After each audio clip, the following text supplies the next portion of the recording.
ready for this? It's showtime.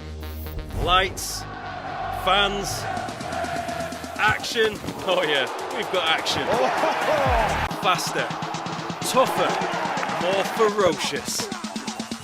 There's nothing like League. This is the Betfred Super League.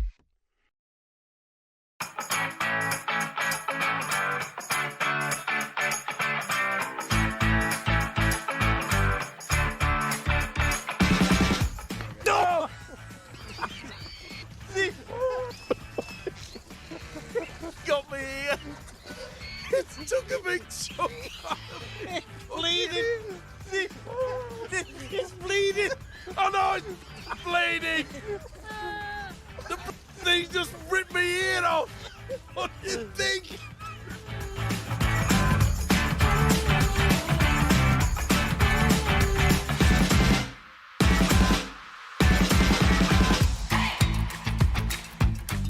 Hello there and welcome along to this Easter edition of Eddie and Stevo, the podcast. Our thanks as always for the support goes to Betfred, Rugby League's major sponsors.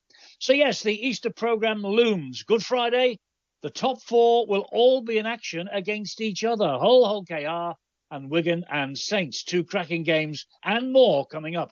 But first, let's take a look back to last weekend in the Betfred Super League.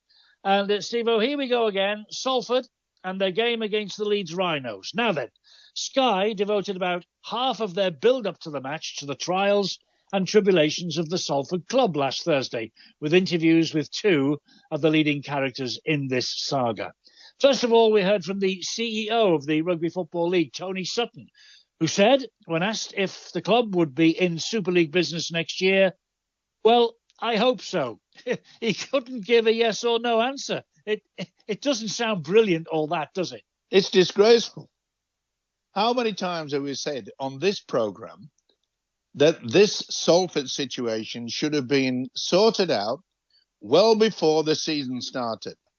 Now, there's a lot of talk about the regards to the fact that these new owners, not interested in the game of rugby league, they just want it for, shall we say, to build property around it. Whether that's true or not, I'm not right sure, Eddie. Maybe you can put some light on that. Well, Chris Irwin was the second man, the CEO of Salford. He was interviewed, and he did say that the wages have been paid in the last month, and he said he has had tough conversations with these new owners, a consortium that's being led by two men. He said he will fight for the future of the club because he's a Salford fan first and foremost. But what was worrying was that the consortium, he says, is not rugby league people, and they had more interest in the stadium and the land around it. So there you go. You're absolutely spot on. It sounds like a land grab that's going on here. Nothing to do with the club. Correct. And why on earth have we allowed, when I say we, the game of rugby league, the people who run it in the UK, have allowed this to happen? And for someone in charge of the Rugby Football League, Tony Sutton, to say, well, I hope that Salford will be there next year. I just cannot believe the way we are going in running the organisation. Little wonder that the Rugby Football League and Super League are looking at the fact that the Australians want to take over. Well, there is this strategic review going on into how the game is being run at the moment. There's all sorts of rumours about breakaways and certain clubs wanting to join in with the NRL, others not really being bothered. And it'll all come out in the wash in the end. But as far as Salford are concerned, there's been a fire sale of their players from the club. Callum Watkins, Joe Bullock, Nenny McDonald, Tim Laffey, Brad Singleton, Mark Sneed have all gone. They have actually taken a youngster, Jake Thulis, on a month's loan from Warrington at the moment. But the new skipper, Ryan Briley, has spoken out about the ongoing financial problems. And he says that the squad has been ripped apart. And it's heartbreaking seeing teammates and friends depart. Plus, he says, the mental health of people deteriorating before your own eyes is painful to watch. So there we go. That's correct. It's correct, Eddie. I mean, look, we're not talking about what goes on in football. where people are getting then, $500,000 a week or whatever. We're talking about guys who have got a mortgage, got children to bring up. It's something that should never have happened. It should have been sorted out. How many times do we have to keep saying this? And yes, it's not surprising that the Australians, they're thinking, looking on and saying, we might not have an international competition between the UK and Australia again. Because if this is the way that the game is being run in the UK, then the word doomed comes to mind. Well, 3 or 4 years of hard work putting together a team and a squad that regularly was in the hunt for trophies at Salford for the time being anyway, is over. There's no doubt about that. They've used 43 players, Stevo, already, Salford. 43 in 10 games so far. Dean Cross is staying away now. He withdrew at the last minute, meaning Salford subs options were reduced from 8 to 7. We keep saying it each and every week. I don't know where this is going to end, but please God, it's going to end soon. Well, sadly, it won't end up all that well. I mean, for all these players that have left, a lot of fans will be saying, they've jumped ship. But as we've mentioned, they've got mortgages to pay for, they've got food on the table, and they've been struggling to be paid. You can't blame the players for leaving to another club where there's a bit of stability. No. And once again, the poor old fans, they're being treated as though I've got a season ticket. I wanted to see top grade, and I'm not. I'm not even getting reserve grade quality. To sort of think that this has happened to what we classify as a professional game. This is very unprofessional indeed. Yes, it is. But, fair play to the Salford players. They were brave. They did their best. They were only 6-0 down at half time. Can you believe in the first half, Leeds had 29 play the balls in the Salford 20-metre zone. Salford had just 3 up the other end. Leeds played with 12 men for 20 minutes. They couldn't get over the line, Salford, despite all that. And Leeds ran out winners by 28 points to 0. The game for them came at a bit of a cost because Mikołaj Alecki, who was sin-binned, he is out of the Easter programme. It was a shoulder to the chin of one of the opposition. And the match, Stevo, not a great advert in truth. Well, that's what we've got to be aware of, is the fact that are we going to have what has happened over the years, what I call a great divide, where the top 6, 7 teams are just taking on winning the competitions willy-nilly. I mean, we went through that particular session, remember, when Wigan won everything on the trot each year. And it was very difficult for all other clubs to try and match them. And I think we're on the verge of doing that again, where there's going to be this huge divide. Though the sad thing for me is that, Hull KR, they've been a revelation. I think their new coach has really injected into it. And I'm glad that the black and whites are coming good as well. To see both Hull teams riding high at the top of the table. But to lose Mikey Lewis, evidently it's not just a little injury, it's a bit major, isn't it, Eddie? Yeah, I believe so. They've sort of said in the last 24 hours that he's out for 3 months. It's just been confirmed. So he certainly will miss the derby against Hull this weekend, which is a shame because the last time these two played, there was a full house.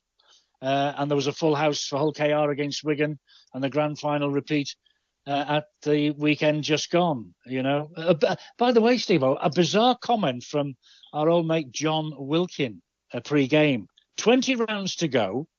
He said Hull Kingston Rovers against Wigan was a League Leaders' Shield decider.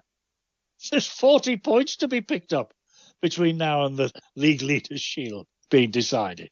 I tell you what, it won't be far off the mark, but losing Mikey Lewis for quite some time will hurt the Rovers.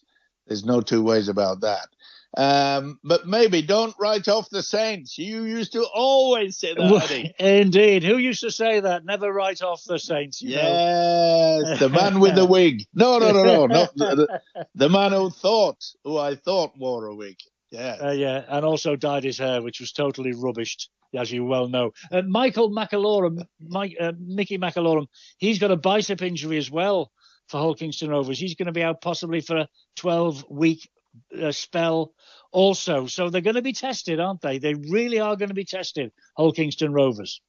Yeah, they are. And they've got to really show their mettle because confidence-wise, they were getting to the point where they were back with the big boys. And they are. But to lose two great players it's difficult to be able to say that, you know, that they're not a one-man team or a two-man team. But it's so influential, isn't it, Lewis, that it's a big loss. Simple as that. But the two whole sides, it sends shivers down my spine because this is something to behold. This is what I feel that, you know, it's like Wigan and Saints, Hull KR and the black and whites. It's something that I always look forward to in rugby league from when I was a little kid.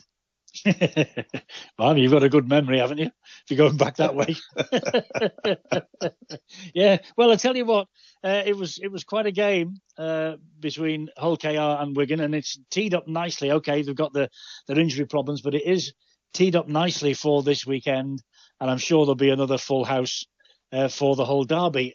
What a good Friday it'll be, because that's at lunchtime, and later on in the afternoon we have got Wigan against St Helens. Now, Wigan, solid in the second half. Great defence keeping the Rovers out. Wardle, Field, Miskey grabbing tries. Harry Smith kicking 3 goals out. Don't write Wigan off, Stevo. Don't write them off. I know you never will. Listen, as I say, it's a bit too early to predict, but I predicted that Wigan would win the grand final before the season started. You did. And if you listen back onto our first podcast, that's what I came up with, because they have nurtured their junior development better than any other club. They are really, really the top professional club in the UK. Saints aren't far behind them, Steve. And as you say, someone did once say, don't write off the Saints. But they're not far behind them. They've got some great young kids coming through at St Helens. They're not exactly clearing out the old guard, but you know what I mean? They are knocking on the door, these lads. And Paul Wellens, Lee Breers, they've got decisions that they've had to make. Yeah, I think that especially from Paul Wellens' sort of situation, whereby he knew quite a lot, probably played with quite a few of the players as well. And there's no sympathy in sport these days. It's all about we have to win at all costs. And I think they realised, Saints, that perhaps they should have got rid of a few more players who were a little bit long in the tooth and give the opportunity to youngsters. And we've seen that over the past couple of seasons at Wigan. And St Helens, look, they'll be up there with the big boys because they've realised that they've got to start bringing these youngsters through. I remember watching a game before a London St Helens venue down with the London Broncos, and I watched the reserve grade game, the juniors, and I'm telling you, St Helens were just full of talented players, and hopefully they brought a couple through, but they need a few more. It isn't as though they didn't realise what they needed. Maybe they're just being hesitant to give them the opportunity. But I think this season you'll see quite a few youngsters come to the top. Sure we will. And, you know, Saints and Wigan for this Good Friday clash, they're both banging form again. They both won last weekend. Saints beating Wakefield 26-14. They were 26-0 up after an hour. Wakefield grabbed 3 tries to give the scoreline a bit of respectability. Here's something to discuss, Stevo. The Wakefield coach, Darryl Powell, he's had a bit of a shot at the fixture planners this year, describing the schedule as ridiculous. They've met St Helens twice already. On Friday, they played Castleford, and again at the Magic Weekend, the first weekend in May. In round 11, they'll play Warrington for the second time. He said it's crazy, and such an imbalance doesn't really give a fair reflection of the table. Fans, pundits, coaches, unable to get a fair perspective of the competition. What do you think? Well, it's intriguing to say the least, mainly due to the fact that what's wrong with playing every opposition team one after the other, and then in the second half of the competition, you play them again, either if you were at home the first one, then you're away on the second one. I know it's a little bit difficult for squeezing it in the time frame, but is every right, Darryl Powell, to say, well, you know, we're getting caught out with playing top teams, you know, twice, three times within weeks. Yeah. It's these loop fixtures, isn't it? The loop, what they call the loop fixtures, where they stretch it out to 27 weekly rounds. Do we need to expand the competition? I don't think we do. I think 16 teams will be too much. The Australians, who are thinking about coming and taking on Super League, they're talking about a 10-team competition. Well, then you're going to be meeting each other 3 times. You know, there'll be 3 matches against the same opposition.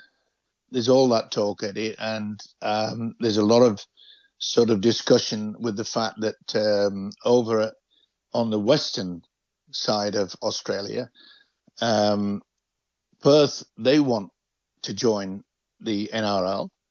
And there's also, as we well know, that Papua New Guinea will be joining within the next 5 years into the NRL competition. So they are spreading their wings. They are. And I think that they're looking to expand rather than reduce the amount of teams in the competition.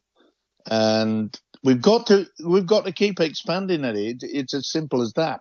But if we got the players, Stevo, do we have the players over here? You've got a raft of players from the islands and everything else down there in Australia. We haven't got the pond big enough to fish for the players that will make a 60. You've got 17 teams in the NRL down there, haven't you? 17. Yes. I'm going up from what you say to 19.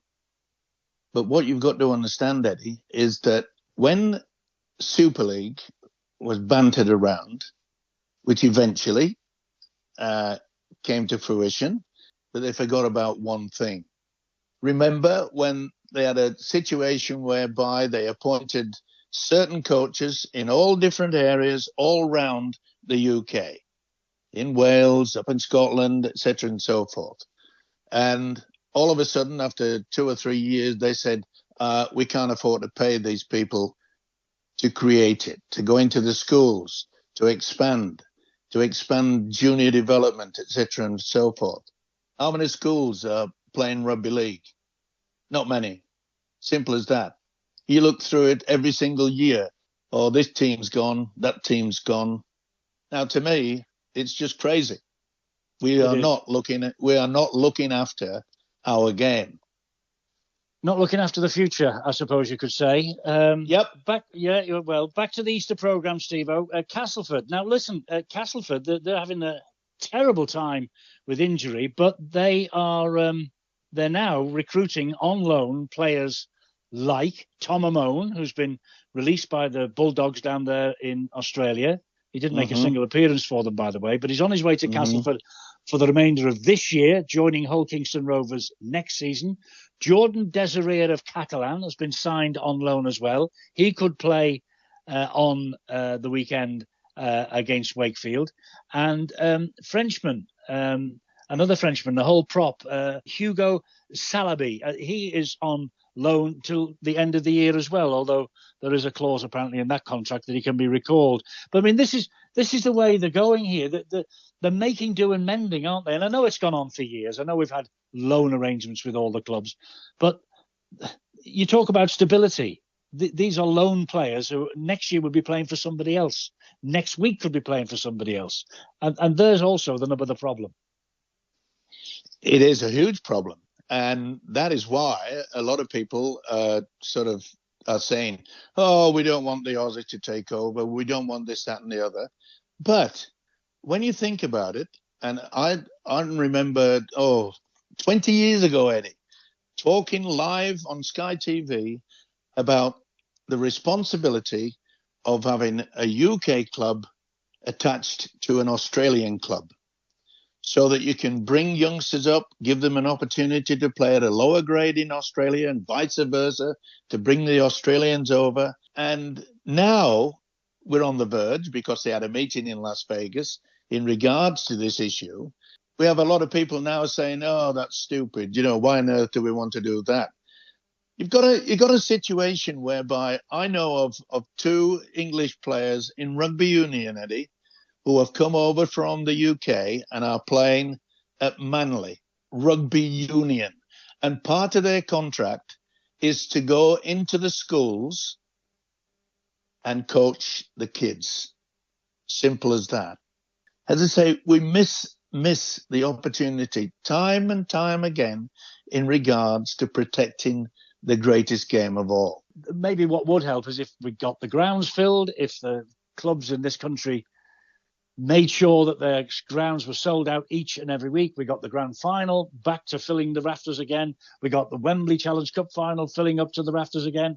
Maybe that's the way, and maybe people then really would take notice, But you've got clubs like Castleford grabbing players on loan, and Huddersfield. Here's another one. Seven defeats in a row, this time against the Catalan Dragons. They've got some players in on loan. Fenton Rogers limped off with an ankle injury. Bill Leyland only signed on loan from Hull KR in the week. He failed a head injury assessment, so he's out this weekend. Poor old Luke Robinson, he's battling on. They're already depleted, and he's trying his best to get things sorted out. And it's difficult as well, Eddie, because you think to yourself, well, maybe we'll look through the A-team situation, then we'll look at the junior situation, and then we'll go to the amateur leagues to help. But we're losing these teams. In Australia, they're aiming the kids at 7, 8, 9, 10, 11 years of age to play the greatest game of all. In Australia, with all due respect, they've not got a thing called the Premier League, because all those kids of that age, 7, 8, 9, 10, 11, they want to play football. They want to play for Liverpool, Man United, Man City, That's where they all head off to, and they are developed there in a totally different sport. It's very difficult to attract young kids to rugby league. It really is, at that age, 7, 8, and 9. Well, that mainly comes about, Eddie, with the fact that head injuries. That has been probably a bit of a block in regards to mum and dad sitting down and saying, well, our Johnny, I don't want him to play rugby league because there's so much concussion, there's so much this, that, and the other. And I can understand that.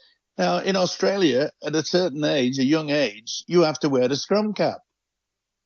You cannot play a game of rugby league unless you're wearing a scrum cap. So it has filtered way down into the junior development. But it's something that, I don't know, it's difficult both ends.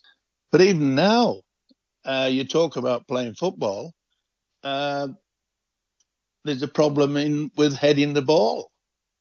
Yeah, there is. Yeah, they're looking at that, aren't they, in the round ball game as well. And of course, the other thing, we've got Catalan, and the strategic review is, of course, underway about the future of the French clubs in Super League. Steve McNamara staunchly defending the Dragons and their ability to produce homegrown players. 2 youngsters came to the fore in Sunday's game. Apparently there are 3 more waiting in the wings for their chance back home in France. And McNamara said Salford apart, who of course have been forced to play their academy players, 43 of them, I think I said, in 10 games so far this year have turned out in the Red Devils kit. The Dragons have fielded more homegrown talent than any other club in Super League this year, he says.